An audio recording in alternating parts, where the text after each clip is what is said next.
Strong Group PH versus Bahrain. Magiging magandang laban to. Merong dalang baon ang Bahrain na former Indiana Pacers player. Mukhang may makakatapat na ang former NBA player din ng SGA na si Andre Robertson. So far, napakaganda ang ipinapakitang performance ng SGA sa William Jones Cup 2025. Simula nang mag-umpisa ang tournament na to ay consistent ang ating mga pambato kung saan tinatambakan lang nila at dinudumi na ang kanilang mga nakakalaban. At wala pa rin silang talo sa ligang ito. Dahilan para makuha nila ang top spot sa standing at napakasolid din talaga ng lineup ng Strong Group. Dahil simula sa guards hanggang sa big man ay puro imports ang naglalaro. At sunod namang makakalaban ng SGA ang number 2 sa standing na national team ng Bahrain na napakalakas din ang lineup na mayroon pang baon na former NBA player na tropa ng NBA legend na si Kobe Bryant.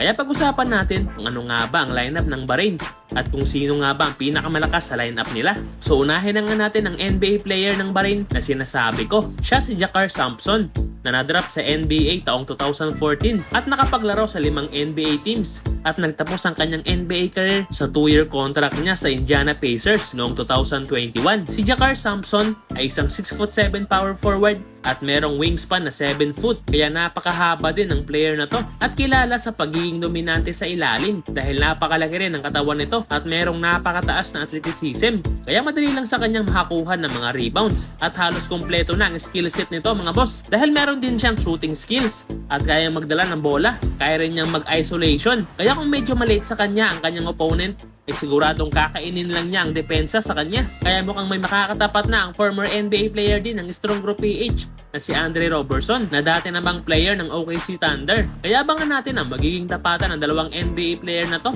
Solid din ang point guard ng Bahrain na si Ali Rashid. Kaya nitong dalhin ang kanyang buong team dahil sa kanyang malawak na court vision at mataas na basketball IQ. Consistent din ang points percentage ng player na to sa William Jones Cup at isa ito sa dapat bantayan ng maigi ng SGA sa outside shooting. At meron pa silang isang big man na nagangalang Mohamed Hamuda na solid din ang pinapakitang performance sa William Jones Cup at dominante rin to sa painted area. Pero kung titingnan ay lamang pa rin talaga ang Strong Group PH dahil lahat ng player natin ay gumagana. Hindi katulad sa Bahrain na umaasa lang sila sa kanilang mga imports. So yun, ito lang ang tatlong merong napakataas na percentage sa lineup ng Bahrain. At panoorin naman natin ang mga highlights ng mga Bahrainian player at kayo na bahalang humusga. And Frank said there are probably 6 different